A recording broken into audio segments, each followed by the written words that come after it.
Passion.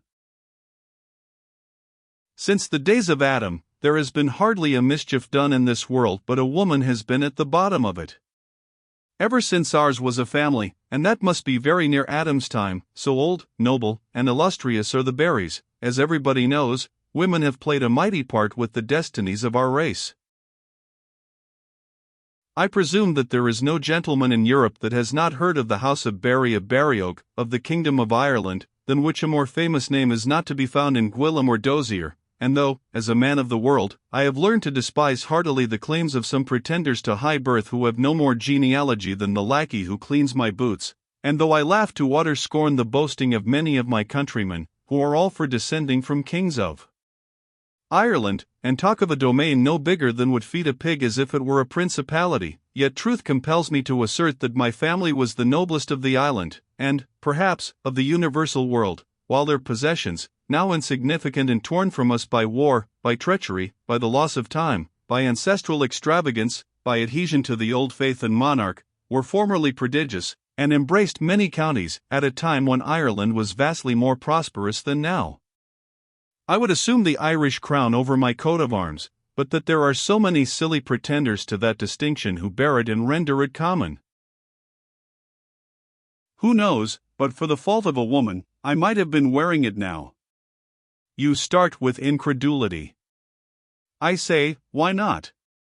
Had there been a gallant chief to lead my countrymen, instead or puling knaves who bent the knee to King Richard II, they might have been freemen. Had there been a resolute leader to meet the murderous ruffian Oliver Cromwell, we should have shaken off the English forever. But there was no Barry in the field against the usurper. On the contrary, my ancestor, Simon de Barry, came over with the first-named monarch, and married the daughter of the then King of Munster, whose sons in battle he pitilessly slew. In Oliver's time it was too late for a chief of the name of Barry to lift up his war-cry against that of the murderous brewer. We were princes of the land no longer, our unhappy race had lost its possessions a century previously, and by the most shameful treason. This I know to be the fact, for my mother has often told me the story, and besides had worked it in a worsted pedigree which hung up in the Yellow Saloon at Barryville where we lived. That very estate which the Lyndons now possess in Ireland was once the property of my race. Rory Barry of Barryogue owned it in Elizabeth's time, and half Munster beside. The Barry was always in feud with the O'Mahoneys in those times, and, as it happened, a certain English colonel passed through the former's country with a body of men-at-arms, on the very day when the O'Mahoneys had made an inroad upon our territories, and carried off a frightful plunder of our flocks and herds. This young Englishman, whose name was Roger Lyndon, or Lindane, having been most hospitably received by the Barry, and finding him just on the point of carrying an inroad into the O'Mahoneys' land, offered the aid of himself and his lances, and behaved himself so well, as it appeared, that the O'Mahoneys were entirely overcome, all the Barry's property restored, and with it, says the old chronicle, twice as much of the O'Mahoneys' goods and cattle. It was the setting in of the winter season, and the young soldier was pressed by the Barry not to quit his house of Barryogue, and remained there during several months, his men being quartered with Barry's own gallowglasses, man by man in the cottages round about. They conducted themselves, as is their wont, with the most intolerable insolence towards the Irish, so much so, that fights and murders continually ensued, and the people vowed to destroy them. The Barry's son, from whom I descend, was as hostile to the English as any other man on his domain, and, as they would not go when bidden, he and his friends consulted together and determined on destroying these English to a man. But they had let a woman into their plot, and this was the Barry's daughter.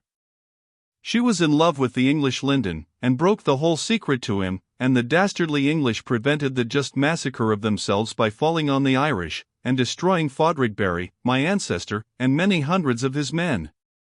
The cross at Barry Cross near Carrignadihall is the spot where the odious butchery took place. Lyndon married the daughter of Roderick Barry, and claimed the estate which he left, and though the descendants of Fodrig were alive, as indeed they are in my person, footnote, as we have never been able to find proofs of the marriage of my ancestor Fodrig with his wife, I make no doubt that Lyndon destroyed the contract, and murdered the priest and witnesses of the marriage. BL, on appealing to the English courts, The estate was awarded to the Englishman, as has ever been the case where English and Irish were concerned. Thus, had it not been for the weakness of a woman, I should have been born to the possession of those very estates which afterwards came to me by merit, as you shall hear. But to proceed with my family history. My father was well known to the best circles in this kingdom, as in that of Ireland, under the name of Roaring Harry Barry. He was bred like many other young sons of genteel families to the profession of the law, being articled to a celebrated attorney of Sackville Street in the city of Dublin, and, from his great genius and aptitude for learning, there is no doubt he would have made an eminent figure in his profession, had not his social qualities, love of field sports, and extraordinary graces of manner, marked him out for a higher sphere. While he was attorney's clerk he kept 7 racehorses, and hunted regularly both with the Kildare and Wicklow hunts, and rode on his grey horse Endymion that famous match against Captain Punter, which is still remembered by lovers of the sport, and of which I caused a splendid picture to be made and hung over my dining hall mantelpiece at Castle Lyndon. A year afterwards he had the honour of riding that very horse Endymion before his late Majesty King George II. At Newmarket, and won the plate there and the attention of the august sovereign. Although he was only the second son of our family, my dear father came naturally into the estate, now miserably reduced to £400 a year, for my grandfather's eldest son Cornelius Barry, called the Chevalier born, from a wound which he received in Germany, remained constant to the old religion in which our family was educated, and not only served abroad with credit, but against his most sacred Majesty George II. In the unhappy Scotch disturbances in '45. We shall hear more of the Chevalier hereafter. For the conversion of my father I have to thank my dear mother, Miss Bell Brady, daughter of Ulysses Brady of Castle Brady, County Kerry, Esquire, and J.P. She was the most beautiful woman of her day in Dublin, and universally called the Dasher there. Seeing her at the assembly, my father became passionately attached to her, but her soul was above marrying a papist or an attorney's clerk, and so, for the love of her, the good old laws being then in force, my dear father slipped into my uncle Cornelius's shoes and took the family estate. Besides the force of my mother's bright eyes, several persons, and of the genteelest society too, contributed to this happy change, and I have often heard my mother laughingly tell the story of my father's recantation, which was solemnly pronounced at the tavern in the company of Sir Dick Ringwood, Lord Bagwig, Captain Punter, and 2 or 3 other young sparks of the town. Roaring Harry won 300 pieces that very night at Faro, and laid the necessary information the next morning against his brother, but his conversion caused a coolness between him and my uncle Corny, who joined the rebels in consequence. This great difficulty being settled, my Lord Bagwig lent my father his own yacht, then lying at the Pigeon House, and the handsome Bell Brady was induced to run away with him to England, although her parents were against the match, and her lovers, as I have heard her tell many thousands of times, were among the most numerous and the most wealthy in all the kingdom of Ireland. They were married at the Savoy, and my grandfather dying very soon, Harry Barry, Esquire, took possession of his paternal property and supported our illustrious name with credit in London. He pinked the famous Count Tiercelin behind Montague House, he was a member of White's, and a frequenter of all the chocolate houses, and my mother, likewise, made no small figure. At length, after his great day of triumph before his sacred Majesty at Newmarket, Harry's fortune was just on the point of being made, for the gracious monarch promised to provide for him. But alas! He was taken in charge by another monarch, whose will have no delay or denial, by death, namely, who seized upon my father at Chester races, leaving me a helpless orphan. Peace be to his ashes. He was not faultless, and dissipated all our princely family property, but he was as brave a fellow as ever tossed a bumper or called a main, and he drove his coach and six like a man of fashion. I do not know whether His Gracious Majesty was much affected by this sudden demise of my father, though my mother says he shed some royal tears on the occasion. But they helped us to nothing, and all that was found in the house for the wife and creditors was a purse of 90 guineas, which my dear mother naturally took, with the family plate, and my father's wardrobe and her own, and putting them into our great coach, drove off to Holyhead, whence she took shipping for Ireland. My father's body accompanied us in the finest hearse and plumes money could buy, for though the husband and wife had quarreled repeatedly in life, yet at my father's death his high-spirited widow forgot all her differences, gave him the grandest funeral that had been seen for many a day, and erected a monument over his remains, for which I subsequently paid, which declared him to be the wisest, purest, and most affectionate of men. In performing these sad duties over her deceased lord, the widow spent almost every guinea she had, and, indeed, would have spent a great deal more, had she discharged 1/3 of the demands which the ceremonies occasioned. But the people around our old house of Barryogue, although they did not like my father for his change of faith, yet stood by him at this moment, and were for exterminating the mute sent by Mr. Plumer of London with the lamented remains.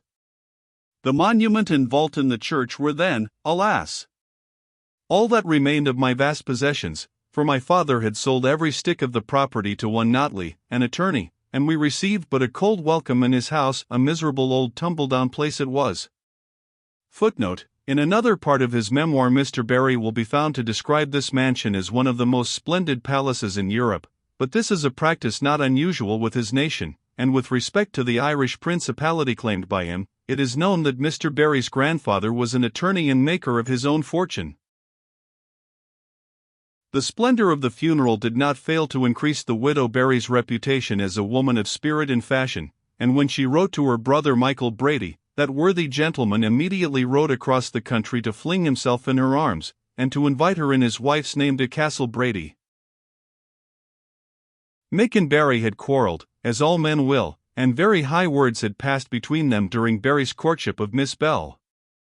When he took her off, Brady swore he would never forgive Barry or Bell, but coming to London in the year 46, he fell in once more with Roaring Harry, and lived in his fine house in Clarges Street, and lost a few pieces to him at play, and broke a watchman's head or two in his company, all of which reminiscences endeared Belle and her son very much to the good-hearted gentleman, and he received us both with open arms. Mrs. Barry did not, perhaps wisely, at first make known to her friends what was her condition, but arriving in a huge gilt coach with enormous armorial bearings, was taken by her sister-in-law and the rest of the county for a person of considerable property and distinction.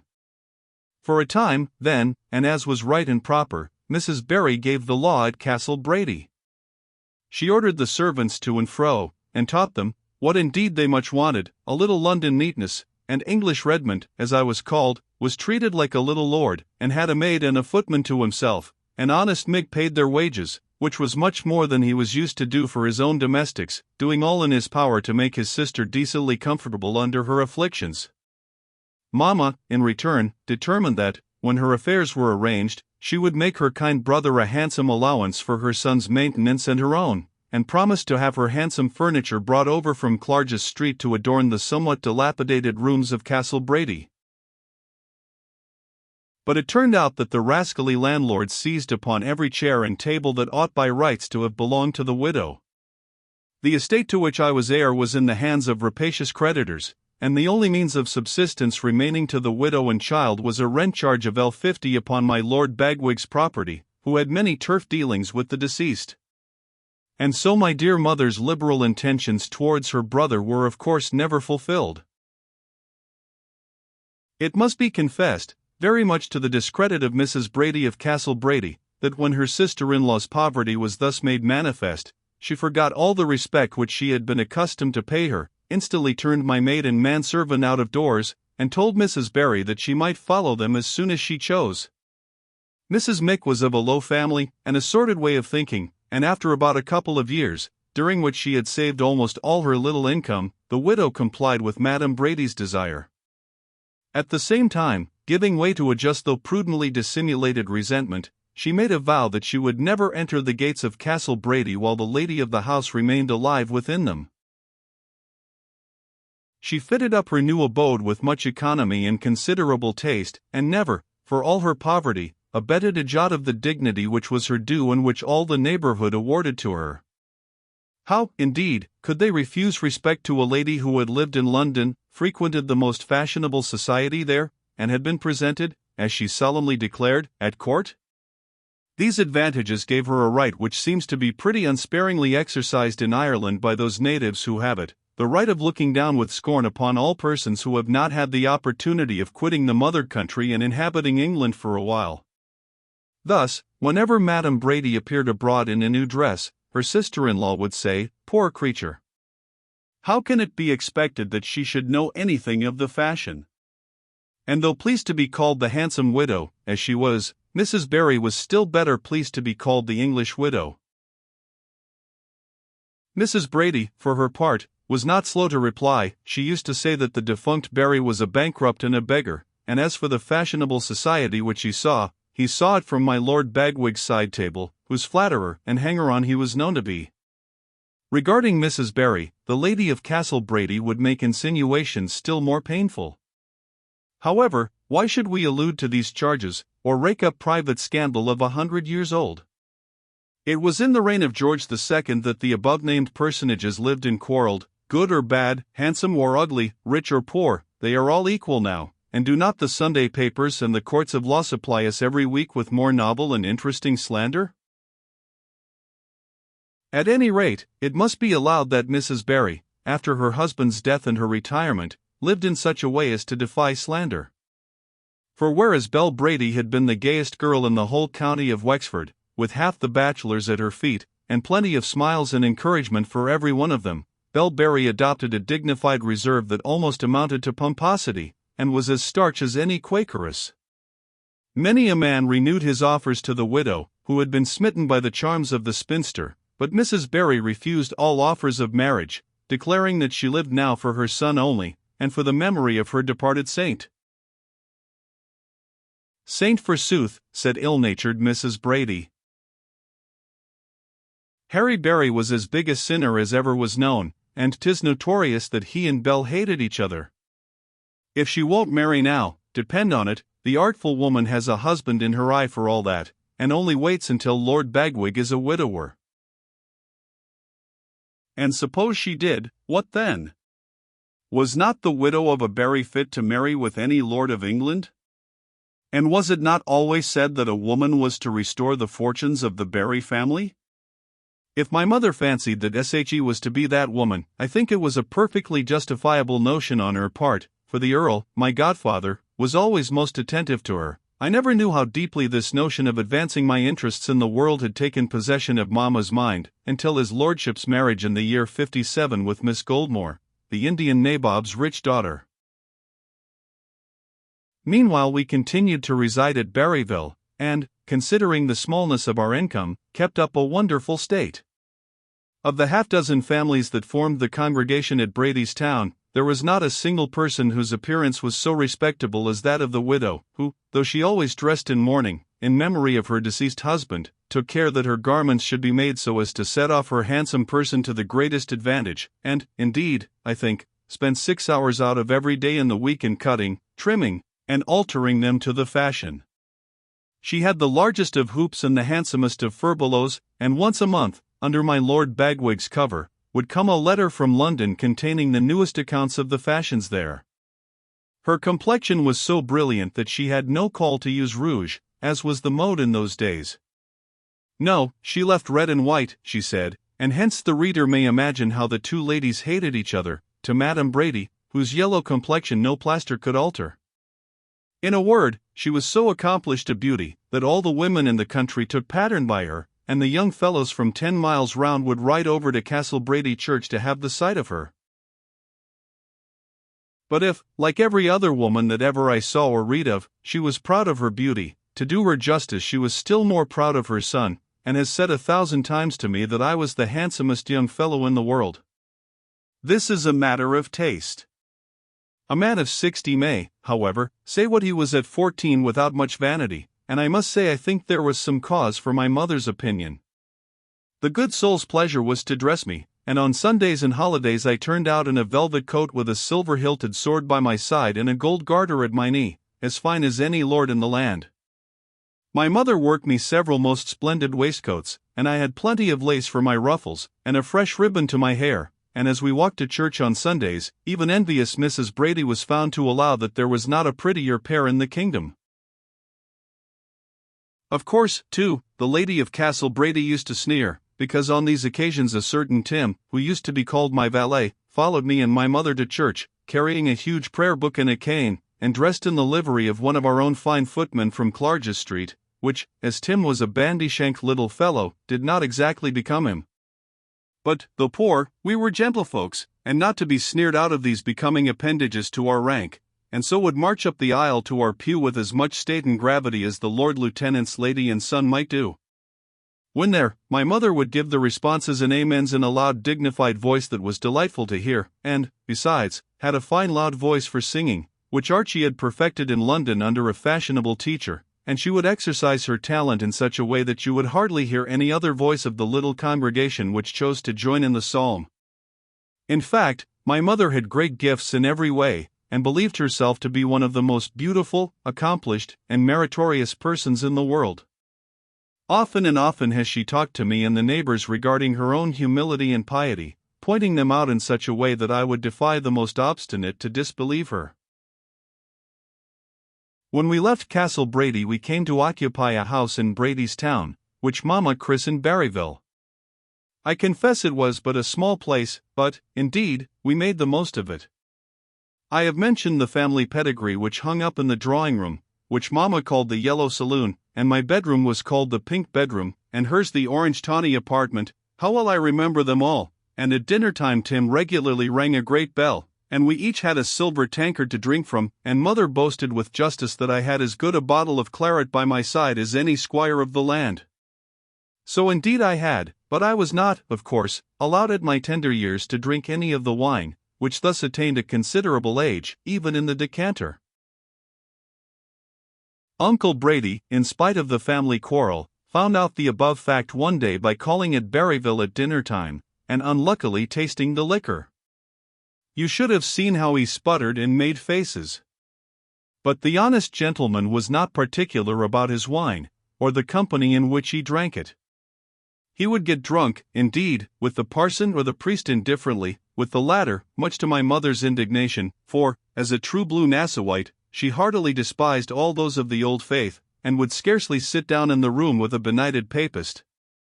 But the squire had no such scruples. He was, indeed, one of the easiest, idlest, and best-natured fellows that ever lived, and many an hour would he pass with the lonely widow when he was tired of Madame Brady at home. He liked me, he said, as much as one of his own sons, and at length, after the widow had held out for a couple of years, she agreed to allow me to return to the castle, though, for herself, she resolutely kept the oath which she had made with regard to her sister-in-law. The very first day I returned to Castle Brady my trials may be said, in a manner, to have begun. My cousin, Master Mick, a huge monster of 19, who hated me, and I promise you I returned the compliment, insulted me at dinner about my mother's poverty, and made all the girls of the family titter. So when we went to the stables, whither Mick always went for his pipe of tobacco after dinner, I told him a piece of my mind, and there was a fight for at least 10 minutes, during which I stood to him like a man, and blacked his left eye, though I was myself only 12 years old at the time. Of course he beat me, but a beating makes only a small impression on a lad of that tender age, as I had proved many times in battles with the ragged Brady's town boys before, not one of whom, at my time of life, was my match. My uncle was very much pleased when he heard of my gallantry. My cousin Norah brought brown paper and vinegar for my nose, and I went home that night with a pint of claret under my girdle, not a little proud, let me tell you, at having held my own against Mick so long. And though he persisted in his bad treatment of me, and used to cane me whenever I fell in his way, yet I was very happy now at Castle Brady with the company there, and my cousins, or some of them, and the kindness of my uncle, with whom I became a prodigious favorite. He bought a colt for me, and taught me to ride. He took me out coursing and fowling, and instructed me to shoot flying. And at length I was released from Mick's persecution, for his brother, Master Ulick, returning from Trinity College, and hating his elder brother, as is mostly the way in families of fashion, took me under his protection, and from that time, as Ulick was a deal bigger and stronger than Mick, I, English Redmond, as I was called, was left alone, except when the former thought fit to thrash me, which he did whenever he thought proper. Nor was my learning neglected in the ornamental parts, for I had an uncommon natural genius for many things, and soon topped in accomplishments most of the persons around me.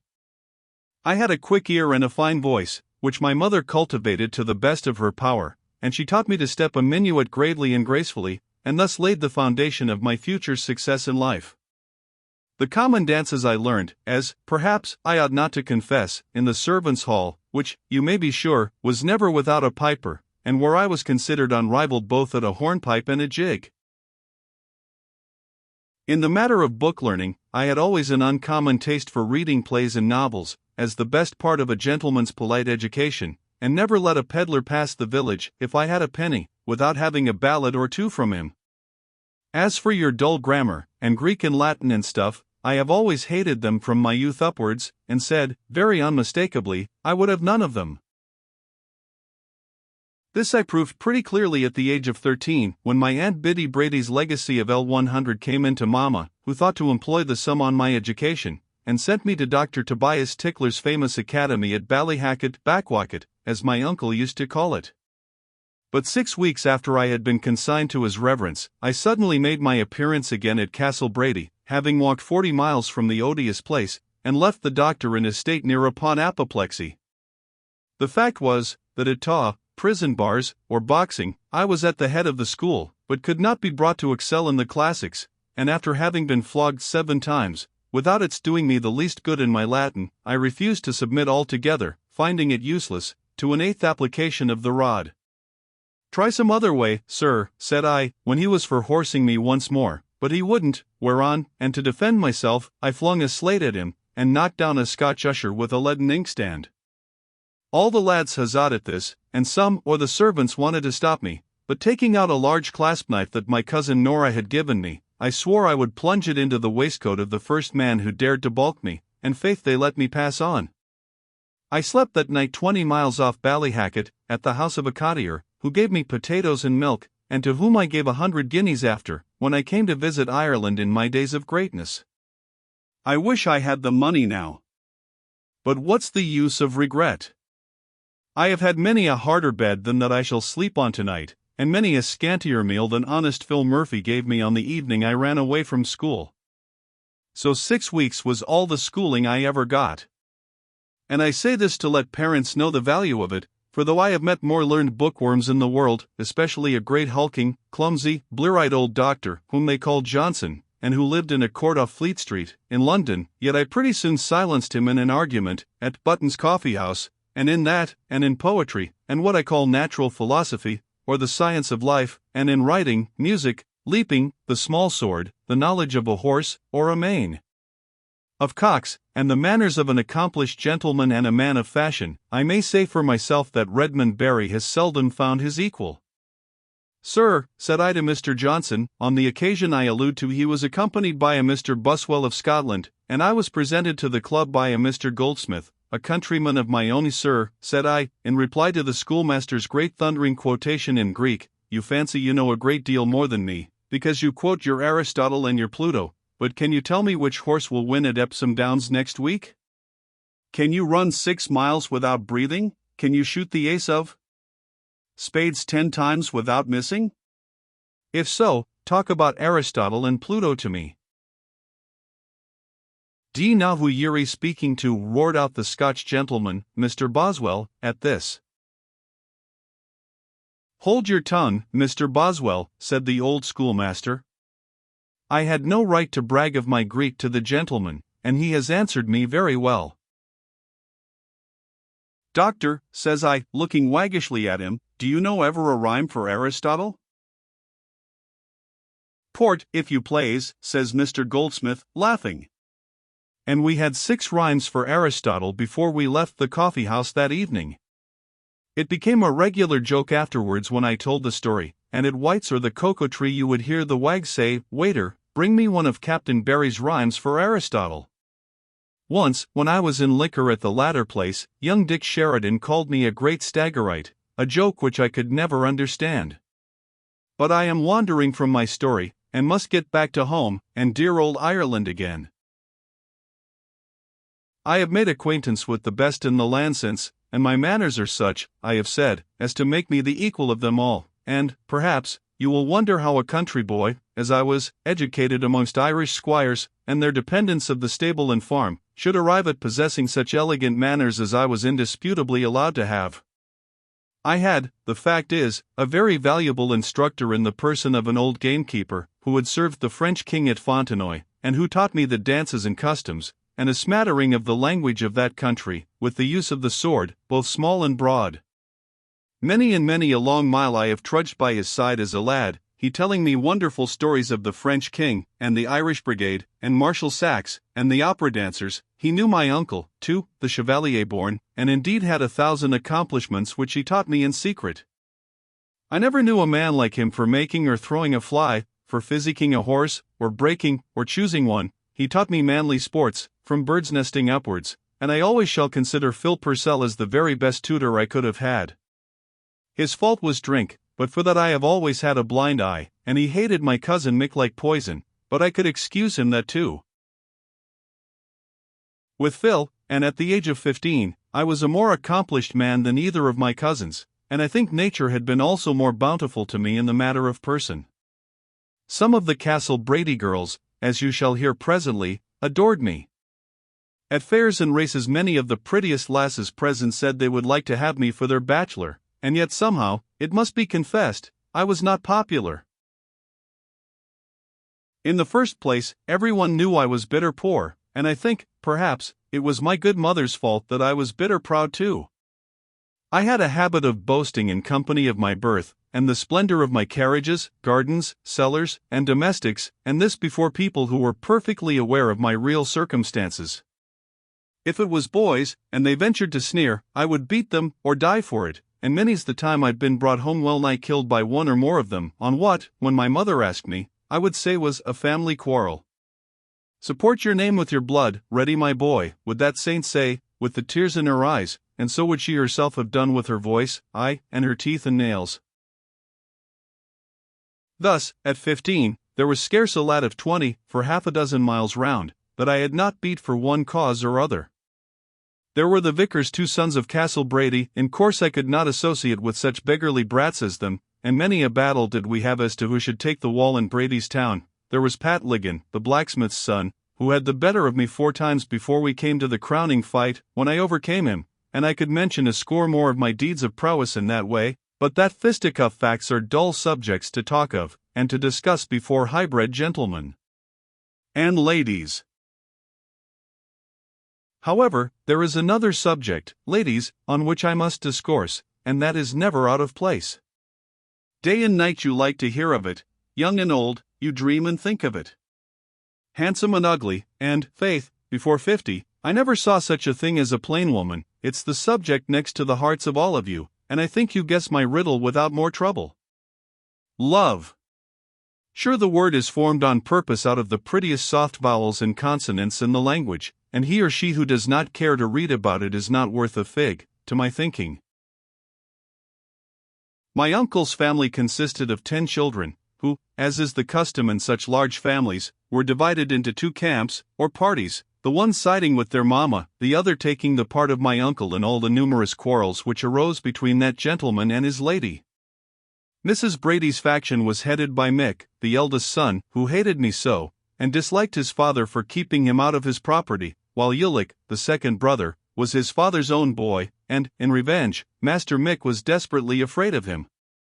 I need not mention the girls' names. I had plague enough with them in after life, heaven knows, and one of them was the cause of all my early troubles. This was, though to be sure all her sisters denied it, the belle of the family, Miss Honoria Brady by name.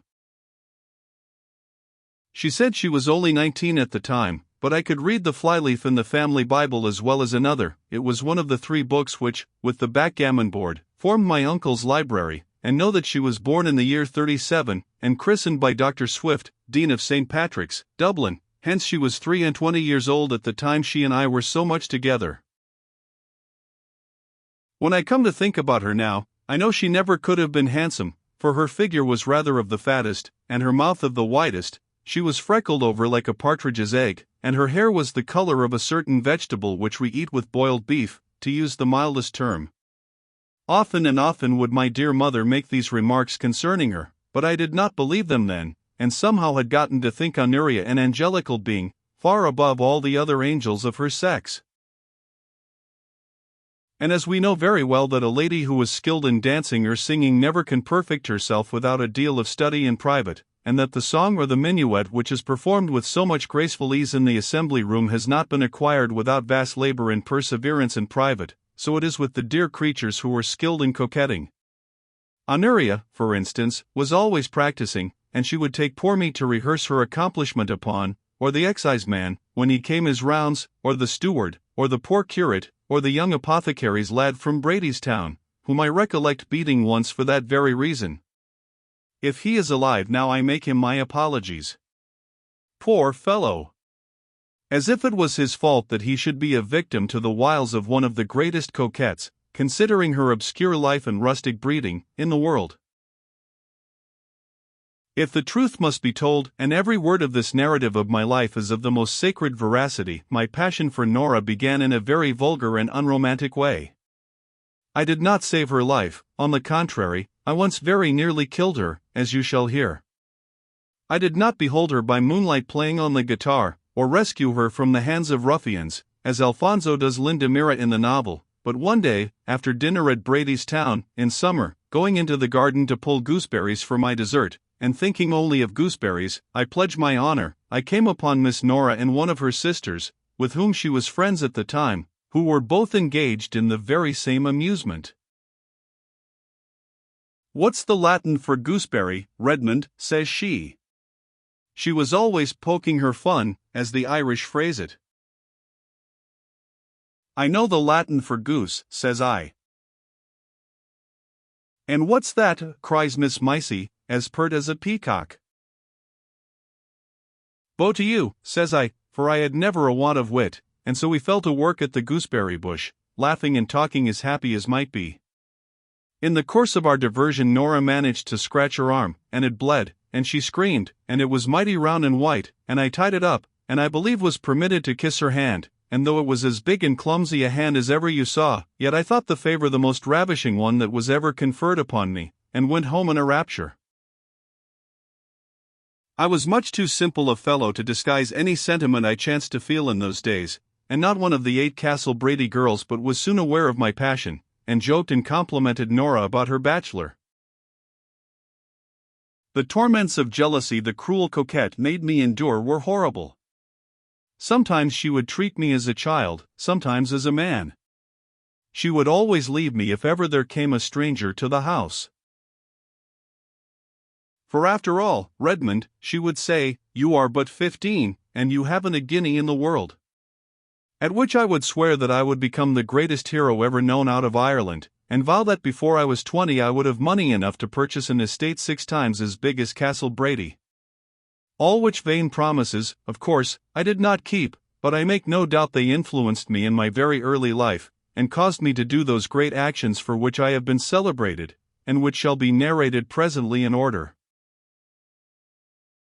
I must tell one of them, just that my dear young lady readers may know what sort of a fellow Redmond Barry was, and what a courage and undaunted passion he had.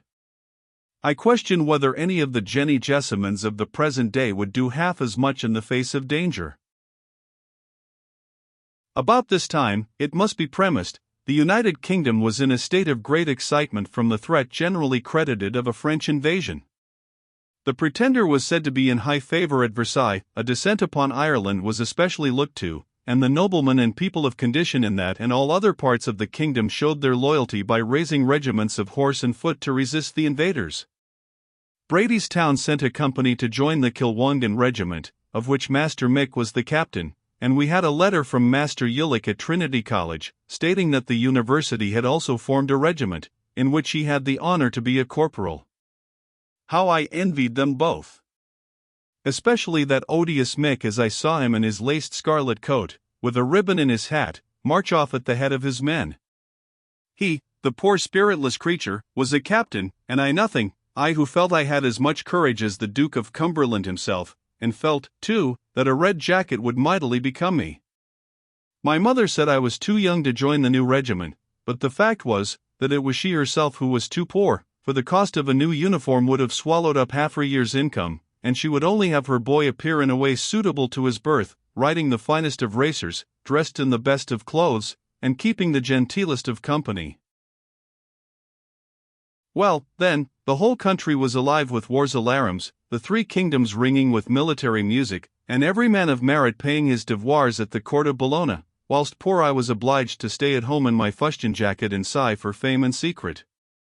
Mr. Mick came to and fro from the regiment, and brought numerous of his comrades with him.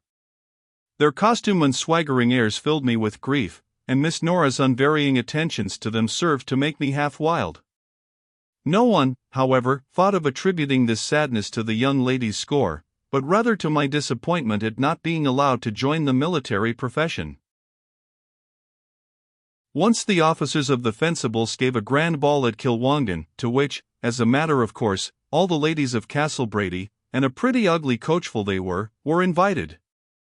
I knew to what tortures the odious little flirt of a Norah would put me with her eternal coquetries with the officers, and refused for a long time to be one of the party to the ball. But she had a way of conquering me, against which all resistance of mine was in vain. She vowed that riding in a coach always made her ill. "And how can I go to the ball," said she, "unless you take me on Daisy behind you on the pillion?" Daisy was a good bloodmare of my uncle's, and to such a proposition I could not for my soul say no, so we rode in safety to Kilwongan, and I felt myself as proud as any prince when she promised to dance a country dance with me. When the dance was ended, the little ungrateful flirt informed me that she had quite forgotten her engagement. She had actually danced the set with an Englishman. I have endured torments in my life, but none like that. She tried to make up for her neglect, but I would not. Some of the prettiest girls there offered to console me, for I was the best dancer in the room. I made one attempt, but was too wretched to continue, and so remained alone all night in a state of agony. I would have played, but I had no money, only the gold piece that my mother bade me always keep in my purse as a gentleman should. I did not care for drink, or know the dreadful comfort of it in those days, but I thought of killing myself and Norah, and most certainly of making away with Captain Quinn. At last, and at morning, the ball was over. The rest of our ladies went off in the lumbering, creaking old coach. Daisy was brought out, and Miss Norah took her place behind me, which I let her do without a word. But we were not half a mile out of town when she began to try with her coaxing and blandishments to dissipate my ill humor. "Sure, it's a bitter night, Redmond dear, and you'll catch cold without a handkerchief to your neck." To this sympathetic remark from the pillion, the saddle made no reply. "Did you and Miss Clancy have a pleasant evening, Redmond? You were together, I saw, all night." To this the saddle only replied by grinding his teeth, and giving a lash to Daisy. "Oh mercy! You'll make Daisy rear and throw me, you careless creature you, and you know, Redmond, I'm so timid." The pillion had by this got her arm round the saddle's waist, and perhaps gave it the gentlest squeeze in the world. "I hate Miss Clancy, you know I do," answers the saddle, "and I only danced with her because the person with whom I intended to dance chose to be engaged the whole night."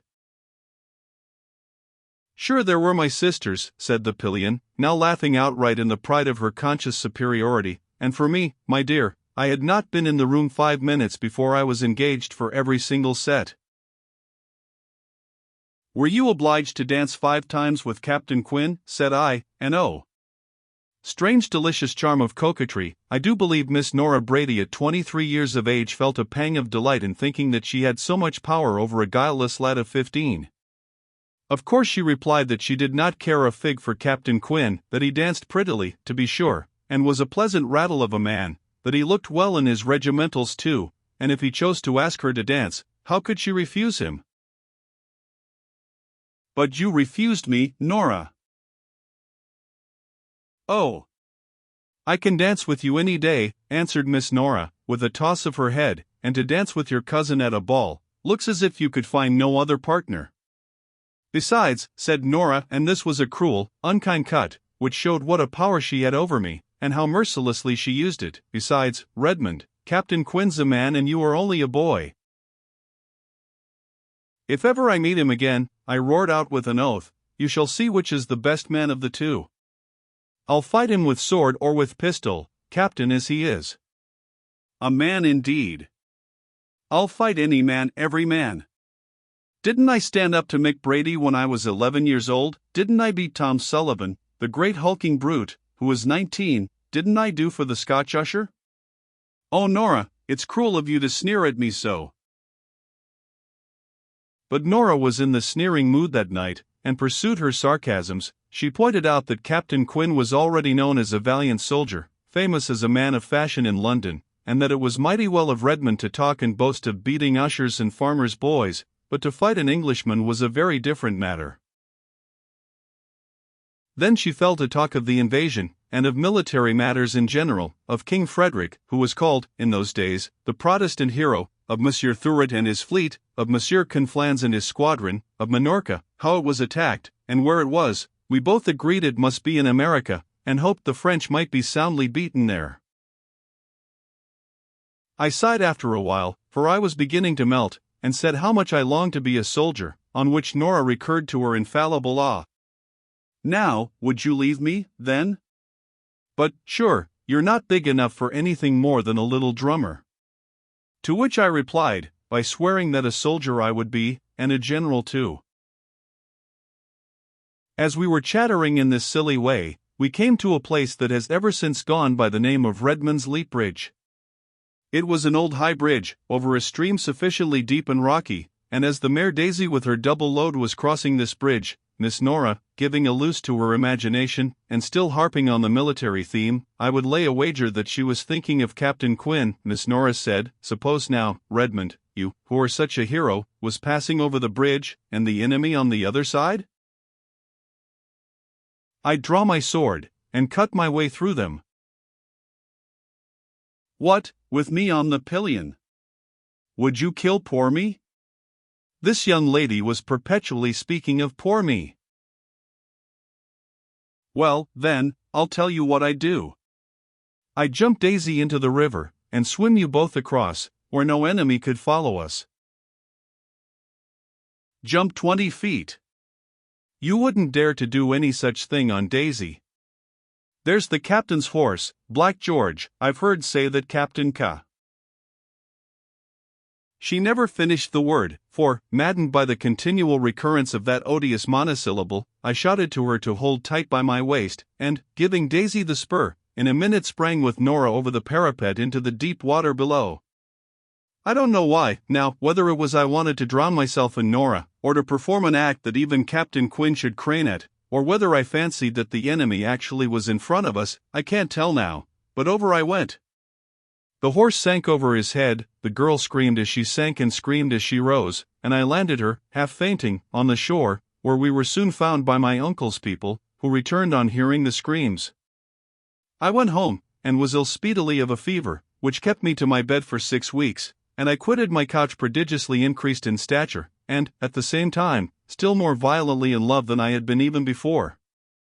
At the commencement of my illness, Miss Norah had been pretty constant in her attendance at my bedside, forgetting, for the sake of me, the quarrel between my mother and her family, which my good mother was likewise pleased, in the most Christian manner, to forget.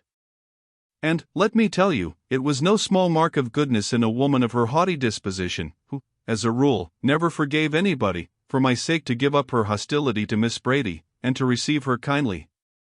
For, like a mad boy as I was, it was Norah I was always raving about and asking for. I would only accept medicines from her hand, and would look rudely and sulkily upon the good mother, who loved me better than anything else in the world, and gave up even her favorite habits, and proper and becoming jealousies, to make me happy.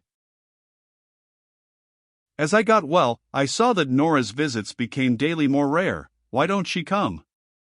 I would say, peevishly, a dozen times in the day, in reply to which query, Mrs. Barry would be obliged to make the best excuses she could find, such as that Norah had sprained her ankle, or that they had quarreled together, or some other answer to soothe me.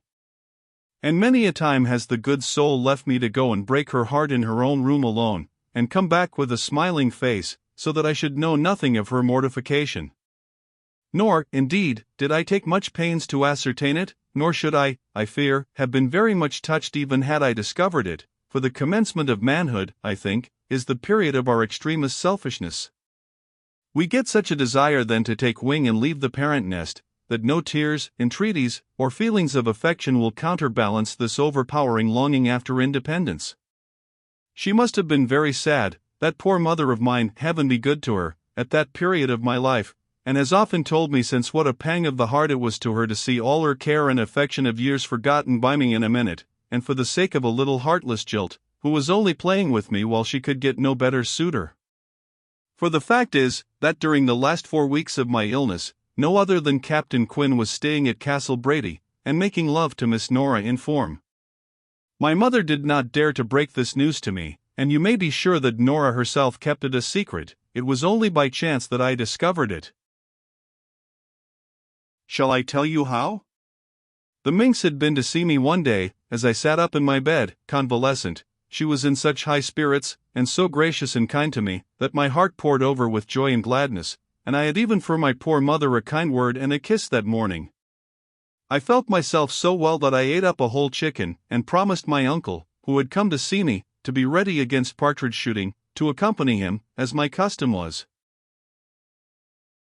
The next day but one was a Sunday, and I had a project for that day which I determined to realize, in spite of all the doctors and my mother's injunctions, which were that I was on no account to leave the house, for the fresh air would be the death of me. Well, I lay wondrous quiet, composing a copy of verses, the first I ever made in my life, and I give them here, spelt as I spelt them in those days when I knew no better. And though they are not so polished and elegant as Ardelia is a lovesick swain, and When Soul Bedecks the Daisied Mead, and other lyrical effusions of mine which obtained me so much reputation in after life, I still think them pretty good for a humble lad of 15. The Rose of Flora. Sent by a young gentleman of quality to Miss Brady, of Castle Brady.